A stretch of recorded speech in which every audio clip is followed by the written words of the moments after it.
Hi there, this is Dr. Sarah, aka Feminist Slut, and I'm here with a little training on cardio conditioning. So, I know a lot of people don't like cardio and they associate it with just aerobics. But really, if you're doing anything like circuit training, high intensity interval training, strength training, you're going to be working with cardio conditioning as well. We often think about cardio as just about heart health and maybe endurance conditioning, but actually, cardio can positively influence muscle building. So it actually increases our metabolism, it increases fat loss, it boosts our blood flow, it enhances our recovery from strength training. So while cardio itself won't directly lead to like big muscles, it indirectly supports our muscle gains by optimizing our training capacity and promoting recovery. So let's learn a little bit about cardio conditioning. So cardio conditioning is divided into 5 zones: 1, 2, 3, 4, and 5. Zones 4 and 5 are a little bit more for athletes. And so we're just going to focus on zones 1, 2, and 3 in this part. I will explain zones 1, 2, and 3 later in this. But as you can see, they're kind of based on your maximum heart rate. So zone 1 is 50 to 60% of your maximum heart rate. Zone 2, 60 to 70, and so on. They're also based on RPE, which is the rate of perceived exertion. So imagine a 10-point scale. And if someone said, "How hard are you working?" and you're barely working at all, you might say a 1. But if you're working at the hardest you could possibly do before like passing out, you would say, "I'm at a 10." Okay. So that's really great. And a lot of people can just do a rate of perceived exertion or kind of do a talk test, right, to see how much they can talk, which also could indicate your zones. But sometimes people want to apply a little bit more science to this, especially if you have cardiovascular issues or heart health issues. I would encourage you to apply some science to this, and really figure out what your target heart rate is based on your age and your body. Okay, so I'm going to go through that and then we'll go back through those conditioning zones. Okay, so there's two basic ways to do your target heart rate. One is super simple, so we're going to do that one first, and then I'll walk you through a more complicated but more precise method. So the simple one is you take 220 minus your age, that's your maximum heart rate. And then you want to decide how, like the intensity, right? So you just take your maximum heart rate times the intensity that you want to be working at, and that would be your target that you need to be at. So you would know I'm in zone 2 because I'm working at my target heart rate. Okay. So as an example, I'm 48. So 220 minus 48 is 172. That's my max heart rate. So if I wanted to be working in zone 2, maybe at the height of zone 2, and I wanted to be at 70%, my target heart rate would be 120, 120.4, but we'll just go with 120. Okay. So like I said, though, sometimes you want to be able to be a little bit more precise because that was just based on my age, right? It doesn't take in to like what my resting heart rate is already. So the more precise method considers your resting heart rate and it calculates your maximum heart rate a little bit differently too. So this is the formula that's supposed to be more precise for your maximum heart rate. So in this one, you take 206.9 and you subtract that. Then you minus your age times 0.67. So that gives your maximum heart rate. With my formula at 48, my maximum heart rate with this formula would be 174.74. Okay, so that's my new max heart rate with this formula. And then I find out my resting heart rate. So I would recommend finding your resting heart rate, obviously, when you're calm and you're resting. Sometimes people take it first thing in the morning. That might be a good calm time for you to take it. But you haven't been walking around. You haven't been doing any kind of exertion. So that's when you take your resting heart rate. So you need to find your heart rate reserve. That's what you're looking for here. So you take that maximum heart rate that you did in the previous, right? So mine was 174. And let's say my resting heart rate is 60. And so I take 174 minus 60, and my heart rate reserve for me in my body is 114.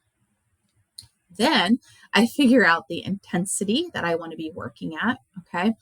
So you would take your heart rate reserve number times the intensity, but then you add back in your resting heart rate, and that's your new target heart rate. So I did the calculations if I wanted to be working between 60 and 70%. So that's that zone 2.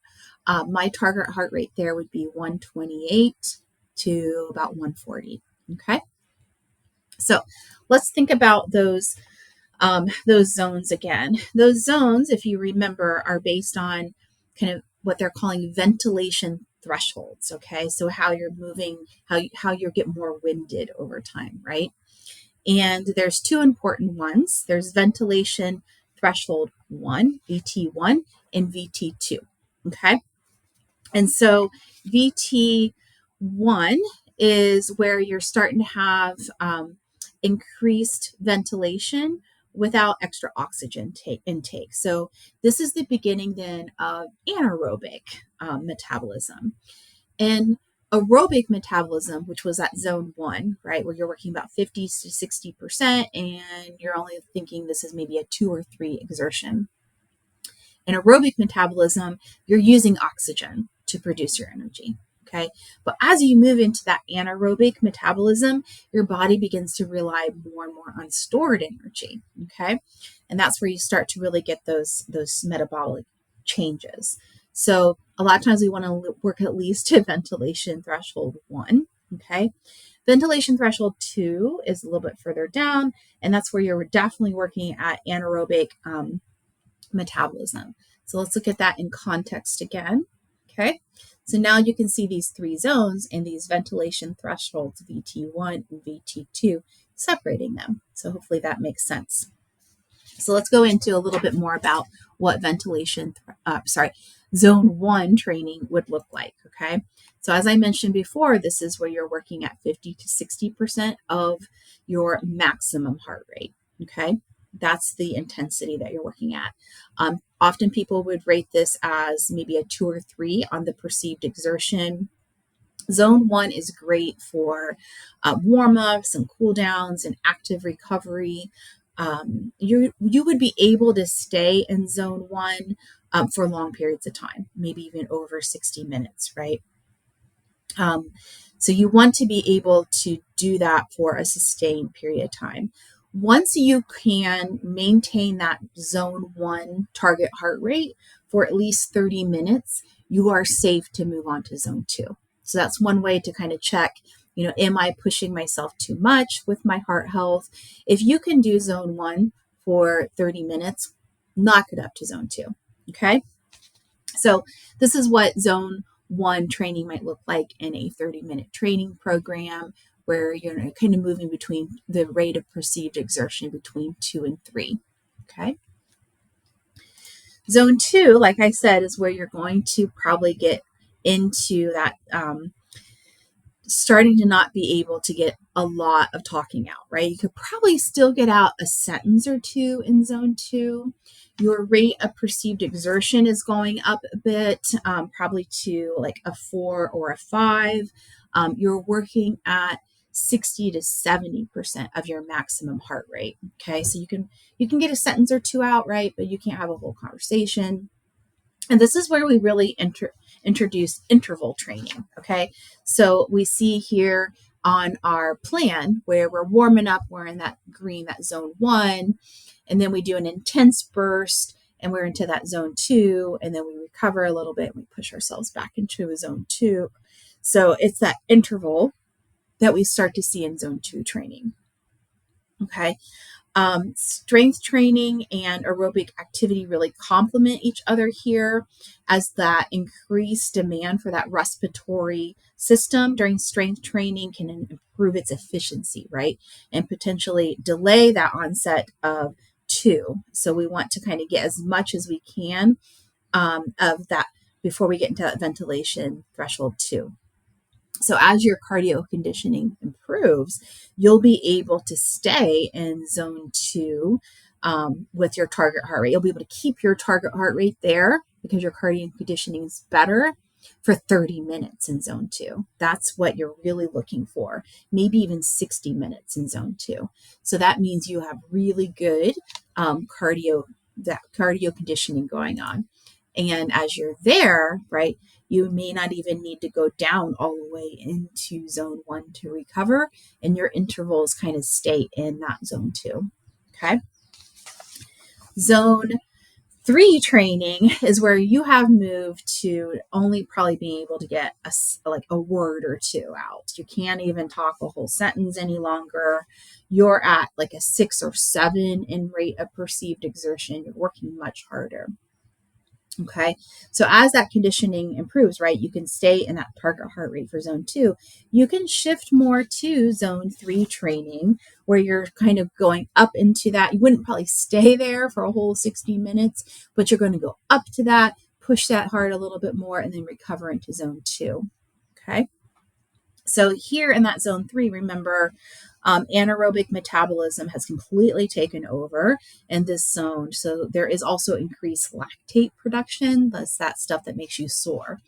Okay, so zone 3 is great. But really, honestly, if most of my clients can get themselves into zone 2, I think that is key.